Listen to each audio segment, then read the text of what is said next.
ह्या अक्काबाई कधी जाणार आहेत? मला काय माहिती.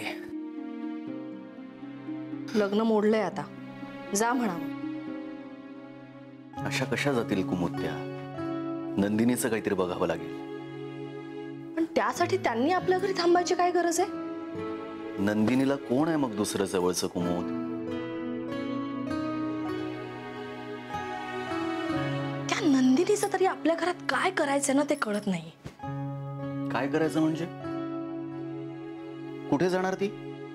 दादा तिला स्वतःहून घेऊन आलेत. तिला कोणी नाही आहे जवळचं आता. आणि आपण तिला या घराची सून करायचं वचन दिलंय, आपल्याकडून मोडलंय ते. आता तिची जबाबदारी आपली आहे. तेही आहेच म्हणा, पण काय करायचं तिचं? तेच कळत नाहीये. पुनर्वसू भाऊजींनी असं कसं केलं हो? दादांची अगदी मान खाली घातली. तुम्हाला पण असंच वाटतं का हो? नको तो विषय. तुम्हीच आणलात ना. चांगले जात होते ते पुण्याला, पण तुम्हालाच भारी हाऊस. आता बसा टाळ कुटत. दादांकडे जाऊन मध्यस्थी करायची तुम्हाला काय गरज होती हो? दादाने तर सांगितलं होतं की माझ्यासाठी हा मुलगा मेला आहे, पण नाही, निघाले होते ना ते. मुळात तुम्हाला दादांकडे जाऊन दादांच्या निर्णयात ढवळाढवळ करायची गरजच काय होती?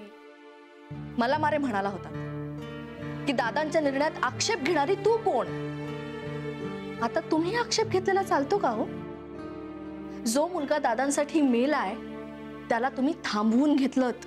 एका दिवसासाठी थांबलाय कुमुद तो. एक दिवस काय आणि एक महिना काय, तुम्ही त्याला थांबवून घेतलंतच. आता काही जाणार नाहीत ते. ना ते जाणार ना त्या अक्का जाणार. इकडे मधल्या मध्ये मरण माझं होणार आहे.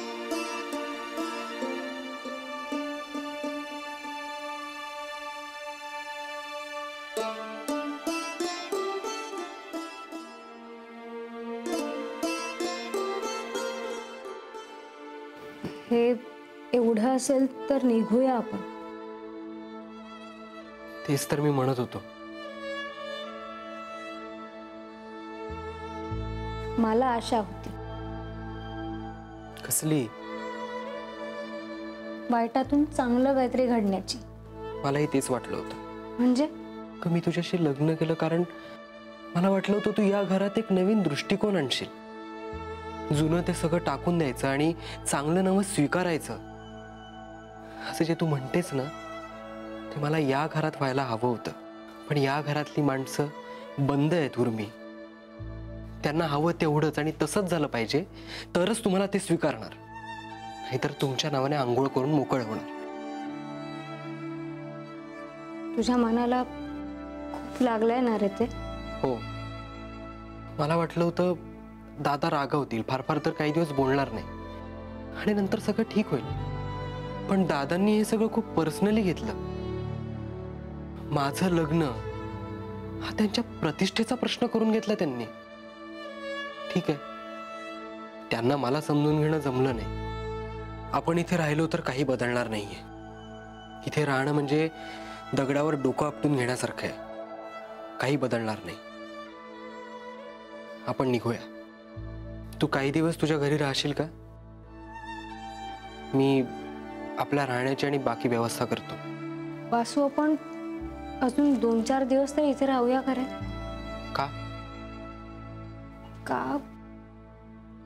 कारण मी जर घरी गेले ना वासू तर बाबा म्हणत होता तसंच होईल. म्हणजे तो काही म्हणणार नाही रे मला, पण मलाच ते सतत डाचत राहील. हेच तर म्हणत होता तो. म्हणजे सगळं असं ऑकवर्ड होईल रे. त्याला माझी काळजी वगैरे वाटेल हे सगळं नंतरच आहे, पण मुळात माझी घरची आणि ओघाने नवऱ्याची निवड चुकली असं मला नाही वाटत. आणि काहीही झालं तरी ते मला माझ्या बाबालाही वाटू द्यायचं नाही. माझ्या घरी राहू शकत नाही आणि तुझ्या घरी जाऊ शकत नाही अशी अवस्था झाली आपली.